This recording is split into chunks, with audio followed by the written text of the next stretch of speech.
Hello everyone, welcome back to Hindi Gyan e learning.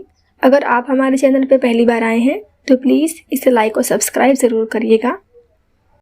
आज की video 9th standard Hindi लोक भारती के दूसरी इकाई के 9th चैप्टर पे है, जिसका नाम है मेरे पिताजी, और प्रस्तुत पाठ के रचयिता हैं डॉक्टर हरिवंश राय बच्चन। यह पाठ एक पूरक पठन है जो कि डॉक्टर हरिवंश राय जी ने अपने पिताजी के बारे में लिखी है। उनकी आत्मकथा है ये। डॉक्टर हरिवंश राय बच्चन जी हिंदी कविता के उत्तर छायावाद काल के प्रमुख कवियों में से एक हैं और इनका जन्म 27 नवंबर 1907 को हुआ था। मधुशाला इनकी अत्यंत प्रसिद्ध रचना है जिसने लोकप्रियता के नए कीर्तिमान स्थापित किए। अब आत्मकथा क्या होता है? आत्मकथा हिंदी साहित्य में गद्य की एक विधा है। आत्मकथा में व्यक्ति अपने जीवन की कथा स्मृतियों के आधार पर लिखता है। निष्पक्षता आत्मकथा का आवश्यक पक्ष है, यानी कि आत्मकथा लिखने के समय हमें सारी बातों को कवर करना है। अब प्रस्तुत पाठ में बताया क्या गया है। इस पाठ में बच्चन जी ने अपने पिता के रहन सहन, व्यक्तित्व, दृढ़ता, स्वाभिमान, कर्तव्यनिष्ठा आदि गुणों के साथ साथ देश काल परिस्थिति एवं स्वयं में आए संस्कारों एवं परिवर्तनों को प्रभावी ढंग से चित्रित किया है। हरिवंश राय बच्चन जी के पिताजी का नाम प्रताप नारायण श्रीवास्तव था। इसका पहला पैराग्राफ है जिसमें वे लिखते हैं, पायनियर प्रेस में प्रताप के समय की पाबंदी। पायनियर प्रेस अर्थात एक वर्किंग प्लेस, एक जगह का नाम जहाँ पे प्रताप कौन? प्रताप नारायण श्रीवास्तव, हरिवंश राय बच्चन जी के पिताजी के समय की पाबंदी अर्थात कंट्रोल, स्ट्रिक्टनेस, शुद्ध स्वच्छ लिखावट, सही साफ हिसाब किताब रखने की आदत, विनम्र निश्चल व्यवहार ने, निश्चल अर्थात अचल, स्थायी, ने बहुत जल्दी उनको विशिष्टता दे दी थी, अर्थात इम्पोर्टेंस दे दिया था। ये सब प्रताप नारायण श्रीवास्तव जी की विशेषता है। अपना काम खत्म कर वे सहयोगी क्लर्कों का पिछड़ा काम भी अपने मेज पर रख लेते और दफ्तर बंद हो जाने के घंटों बाद रात देर तक काम में जुटे रहते, अर्थात वे अपना काम पूरा भी करते थे बट साथ ही साथ जो उनके सहयोगी कर्मचारी थे उनका काम भी ये पूरा कर देते थे। इस प्रकार वे अधिकारियों और सहकर्मियों दोनों के प्रिय बन गए। घर से दफ्तर 4 मील होगा, कुछ कम भी हो सकता है। फासले के मामले में, फासले अर्थात दूरी के मामले में मेरा अनुमान हमेशा गलत होता है, ज़्यादा की तरफ, अर्थात वे ज़्यादा गिनने के बजाय कम गिनते थे। कौन? यहाँ पर मेरा अर्थात लेखक डॉक्टर हरिवंश राय बच्चन। वे पैदल ही आते जाते, शायद पैसे बचाने की गरज से। साइकिल ना उन्होंने खरीदी न उसकी सवारी की। दफ्तर के लिए उन्होंने एक तरह की पोशाक अपनाई। पोशाक का अर्थ होता है पहनावा, और जितने दिन दफ्तर में गए उसी में गए। वह पहनावा यह था, काला जूता, ढीला पैजामा, अचकन जो उनके लंबे इकहरे शरीर पर खूब फफती, और 2 पल्ली टोपी, ये उनका पहनावा था। फफती का अर्थ होता है जचता था, अच्छा लगता था। जाड़ों में मेरी माँ के हाथ का बुना ऊनी गुलूबंद उनके गले में पड़ा रहता था। दफ्तर से बाहर के लिए वे धोती पर बंद गले का कोट पहनते थे, सिर पर फील्ड कैप जो उन दिनों विलायत से आती थी। यहाँ पर इस पैराग्राफ में हरिवंश राय बच्चन जी ने अपने पिताजी प्रताप नारायण श्रीवास्तव के पहनावे का उल्लेख किया है कि वे किस तरह से कपड़े पहनते थे। और यहाँ पर विलायत का अर्थ होता है बाहरी देश, विदेश, फॉरेन, और काफ़ी महंगी होती थी। पिताजी बाहर निकलते तो छाता उनके हाथ में ज़रूर होता। मौसम साफ हो और रात हो तो वो छड़ी लेकर चलते थे, पर पतली नहीं, अच्छी मोटी मजबूत। लंबी लाठी मेरे घर में नहीं थी, पर लाठी चलाने की तालीम अर्थात तरीका पिताजी ने कभी ज़रूर ली होगी। मुझे एक बार की याद है, शहर में किसी कारण हिंदू मुस्लिम दंगा हो गया था। दंगा अर्थात झगड़ा। पिताजी ने धोती ऊपर कर ली, कुर्ते की बाहें चढ़ा ली और अपना पहाड़ी मोटा डंडा दाहिने तरफ से कंधे पर संभाले बायां हाथ तेजी से हिलाते नंगे पांव आगे बढ़े। उन्होंने उनके पास जाकर कहा, मैं लड़ने नहीं आया हूँ। लड़ने को आता तो अपने साथ औरों को भी लेकर आता। डंडा केवल आत्मरक्षा के लिए साथ है, सेल्फ डिफेंस के लिए, अपनी स्वयं रक्षा के लिए। कोई अकेला मुझे चुनौती देगा तो पीछे नहीं हटूंगा। मर्द की लड़ाई बराबर की लड़ाई है। मिलकर एक को पीट दिया तो क्या बहादुरी दिखाई। अकेले सिर फिरे की बात समझी जा सकती है, 4 आदमी मिले तो उन्हें कुछ समझदारी की बात करनी चाहिए। यानी कि उन्होंने समझाया कि मैं अकेले आया हूँ, अगर आप चारों मिलके मुझे मारोगे तो इसमें आपकी बहादुरी नहीं होगी। इस तरह की लड़ाई तो बेसमझी की लड़ाई है, बेसमझी अर्थात नासमझी की। कहीं किसी ने किसी को मारा, आपने दूसरी जगह किसी दूसरे को मार दिया। धर्म का नाता है तो पास पड़ोस इंसानियत का नाता भी है। इंसान मेल से रहने को बना है। लड़ाई कितने दिन चलेगी? 2 दिन, 4 दिन, 5वें दिन फिर सुलह से रहना होगा। सुलह का अर्थ होता है मिलान, मेल जोल। यहाँ पर उन्होंने अहिंसा को बढ़ावा दिया है। 2, 4, 10, 12, 150 हिंदू मुसलमानों के कट मरने से ना हिंदुत्व समाप्त होगा, ना इस्लाम खत्म होगा। साथ रहना है तो खूबी इसी में है कि मेल से रहें, अर्थात मिल कर रहें।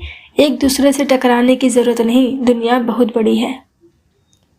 ये है अहिंसा के विचार, जिसमें उन्होंने लोगों को समझाया है कि मारपीट से कुछ नहीं हासिल होता, ना इससे हिंदू खत्म हो सकता है ना मुसलमान। रहना दोनों को साथ में ही है, अतः हमें मारपीट नहीं करना है।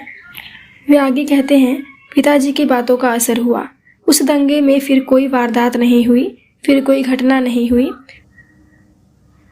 आगे भी कई बार जब शहर में हिंदू मुस्लिम दंगे हुए, हमारे मोहल्ले में शांति बनी रही। किसकी वजह से? इनके पिताजी की वजह से, क्योंकि इनके पिताजी ने लोगों को समझाया। मेरे पिताजी का दैनिक जीवन प्रायः, दैनिक अर्थात दिन की शुरुआत, एक ढर्रे पर चलने वाला नियमबद्ध और नियमित था। यहाँ पर नियमबद्ध अर्थात नियम के अनुसार, नियम में बंधा हुआ, और नियमित अर्थात निमित्त संबंधी, कैजुअल। वे सवेरे 3 बजे उठते, शौच आदि से निवृत्त होकर अर्थात फ्री होकर ठीक 3:30 बजे गंगा स्नान के लिए चले जाते। पैदल आते। गंगा जी घर से 3-4 मील के फासले पर होंगी, फासले अर्थात दूरी। वे ठीक 6:30 बजे नहाकर लौटते, साथ में एक सुराही गंगा जल भी लाते। सुराही है मिट्टी का बना लंबी गर्दन वाला पानी रखने का पात्र, और पूजा पर बैठ जाते। पूजा के लिए जीने के नीचे एक छोटी सी कोठरी थी। जीना अर्थात सीढ़ी होता है, उसके नीचे एक कमरा था, कोठरी थी।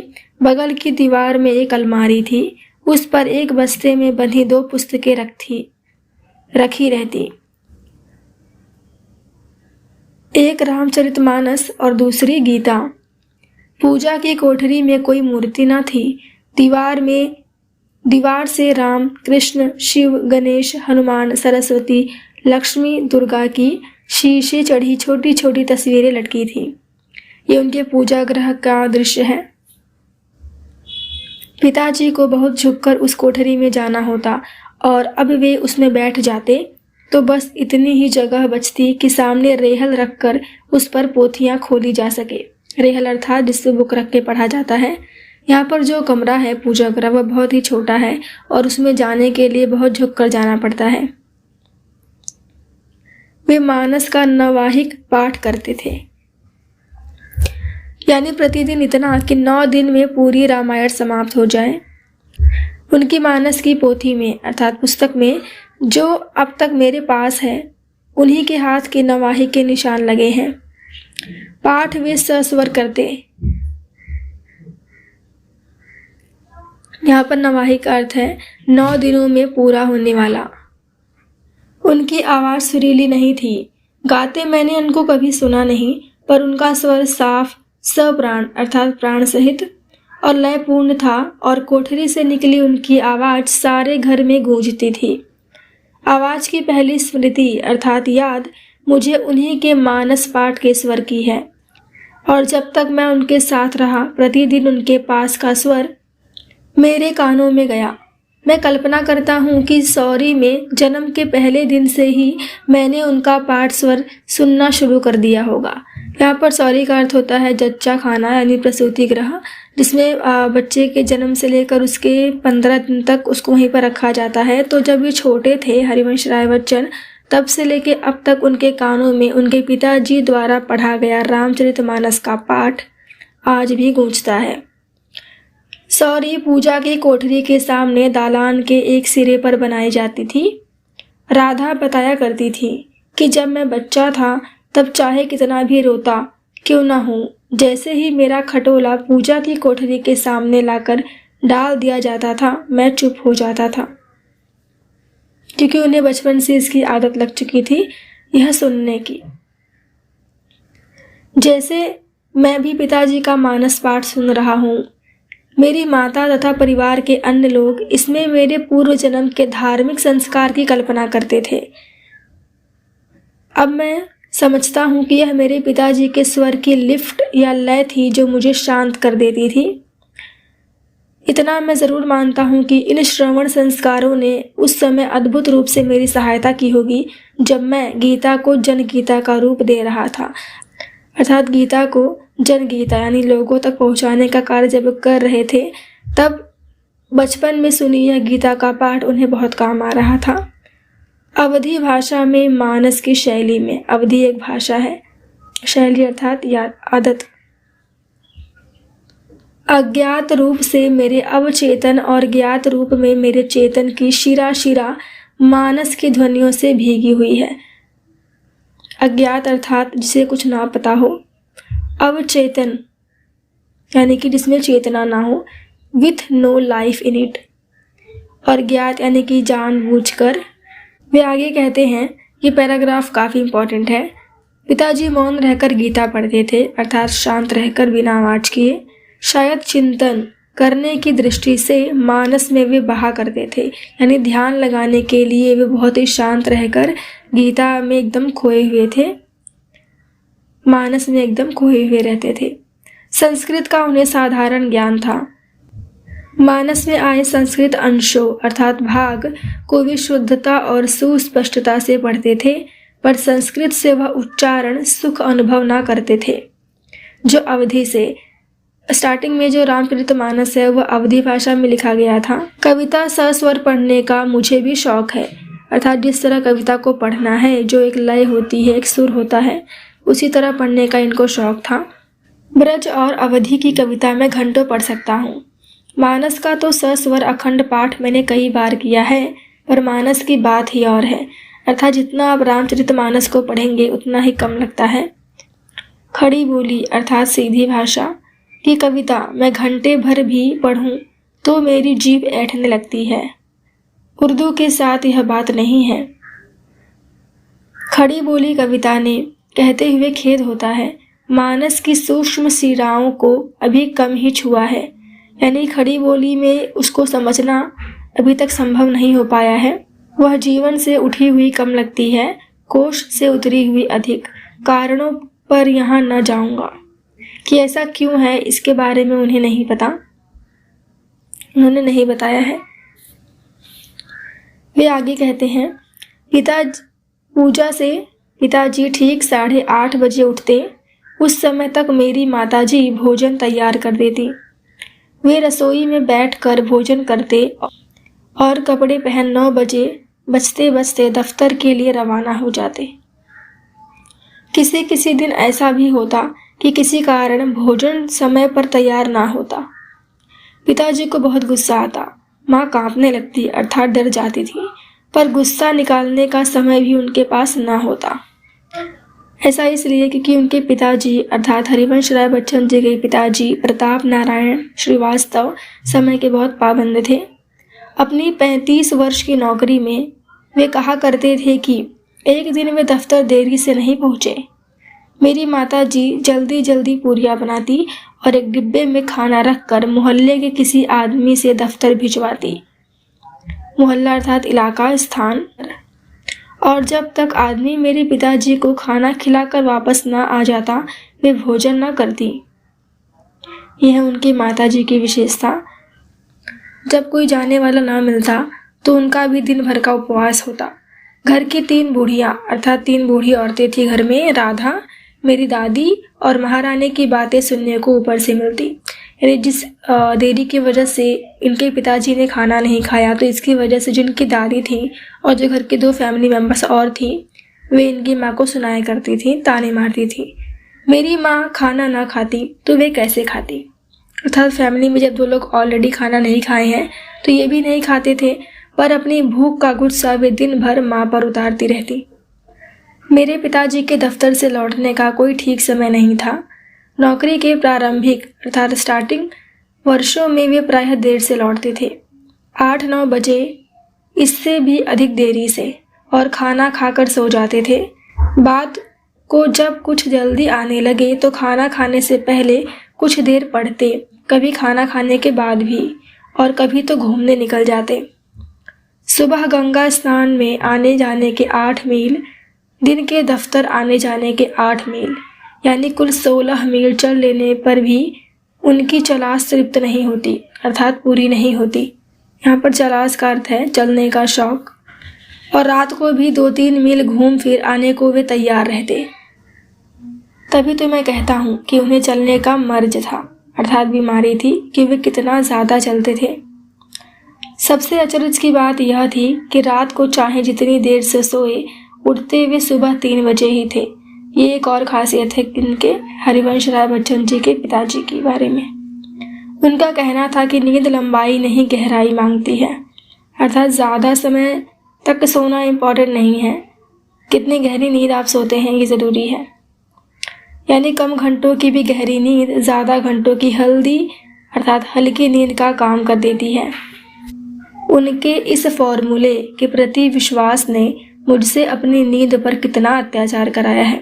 अर्थात पिताजी के इस नियम की वजह से वे भी कम सोया करते थे, अर्थात हरिवंश राय बच्चन अपनी नींद के साथ अत्याचार करते थे, कम सोते थे। इसे सोचकर कभी कभी मैं कहता हूँ कि जब मैं मरूं तो मुझे 7-8 दिन तक यूं ही पड़े रहने देना। इस असंभव की कल्पना कर सुखद है, क्योंकि मुझे अपने जीवन के बहुत सी रातों की नींद पूरी करनी है। ऐसा भी मजाक में कहते हैं कि जब मैं मर जाऊं तो मेरी जो बॉडी है उसको ऐसे ही रहने देना ताकि वह नींद ले ले जिन रातों को मैं सोया नहीं। समय की पाबंदी, प्रतिबंध, रोक की जो उत्कटता उन्होंने अपनाई थी, पाबंदी अर्थात रोकथाम, उत्कटता यानी कि गहनता, तीव्रता, उनके निभाने के लिए घर के लोगों का सहयोग आवश्यक था। उन्हें सेंस ऑफ टाइम, वक्त का अंदाज देने के लिए पिताजी ने अपनी नौकरी के पहले वर्ष में एक आराम घड़ी खरीदी, अर्थात खुद को समय से बांधने के लिए, समय पर चलने के लिए उन्होंने घड़ी ली और लाकर दालान की तिकोनिया पर रख दी। यहाँ पर दालान का अर्थ होता है बरामदा, और तिकोनिया यानी कि 3 कोनों वाला ट्रायंगल। यह घड़ी नई नहीं थी, विक्टोरियन युग की थी, अर्थात जब रानी विक्टोरिया का राज था अपने देश में उस समय की थी, और पायनियर के दफ्तर में बहुत दिनों से काम दे रही थी, जहाँ पर इनके पिताजी काम करते थे। वहाँ पर कंडम माल की तरह निकाल दी गई, जो पिताजी ने शायद 2 रुपए में ले ली। यहाँ पर इसका अर्थ है रद्दी, बेकार, अनुपयोगी चीज़ें। इस घड़ी को उस तरह समझकर निकाल दिया था, तो हरिवंश राय जी के पिताजी ने उसे 2 रुपए में खरीद लिया। यह घड़ी बेहद साबित हुई, अर्थात जिसके लिए खरीदी गई वह इसमें काम ना आई। थोड़ी बहुत सफाई के बाद वह चलने लगी तो चलती ही चली गई। 7वें दिन उसमें चाबी देनी पड़ती, अर्थात जब 7 डेज पूरे हो जाते तब उसमें चाबी देना पड़ता, और फिर वह अगले 7 दिन तक चलती थी। वह अलार्म भी बजाती। उसके कभी घड़ी साज के यहाँ जाने की मुझे याद नहीं। घड़ी साज अर्थात घड़ी को रिपेयर करने वाला। तिकोनिया और खाली, इसकी कोई तस्वीरें मेरे दिमाग में नहीं है। मेरे पिताजी के जीवन पर्यंत पर वह चलती रही, अर्थात जब तक वे जिंदा थे वह घड़ी चलती रही। उनके मृत्यु को लगभग 30 वर्ष होने को आए हैं, अब भी वह चल रही है। मेरे पास नहीं है। मेरी बड़ी बहन के लड़के रामचंद्र, जो कि फुटबॉल के अखिल भारतीय प्रसिद्ध के खिलाड़ी हैं, उसे अपने नाना की एक निशानी के रूप में ले गए थे। मैं जब कभी राम के घर जाता हूँ, यानी कि अपने बहन, जो उनके बहन के बेटे हैं उनके यहाँ कभी जाते हैं, हिर फिर कर मेरी आँखें उस घड़ी पर जा टिकती हैं। हमारे घर में कितने जन्म मरण, शादी विवाह, भोज महोत्सव उसने देखे हैं। किसने? उस घड़ी ने, जो कि विक्टोरियन युग की थी। कितने हर्ष विषाद, अर्शुहास, वाद विवाद, कितने क्रोध कलह, रोदन गायन, श्रम संघर्ष की वह साक्षी रही है, क्योंकि ये बहुत पुरानी थी। मेरी माँ अक्सर कहती थी कि नाम तो एकर आराम घड़ी है, पर न ये खुद आराम करत है, न केहू के आराम करे देत है। ये एक भोजपुरी भाषा है जिसमें उनकी माँ कहती हैं कि इसका नाम आराम घड़ी तो है, लेकिन ना तो ये कभी खुद आराम करती है और ना दूसरों को आराम करने देती है। आराम घड़ी नाम ऐसी घड़ियों को शायद इसलिए दिया गया हो कि ये एक जगह रख दी जाती हैं। वे आगे कहते हैं कि अलार्म से आराम आया हो तो कोई अचरज की बात नहीं, अर्थात आश्चर्य की बात नहीं। कभी कभी आराम का आ भी छोड़ दिया गया है, और ऐसी घड़ियों को मैंने लोगों को राम घड़ी भी कहते सुना है। ये इस आत्मकथा की अंतिम लाइन थी, और ये आत्मकथनात्मक निबंध मेरे पिताजी यहीं पर ख़त्म होता है। ये लिया गया है क्या भूलूं क्या याद करूं से। इस तरह से वीडियो यहीं पर समाप्त होता है। Thanks for watching.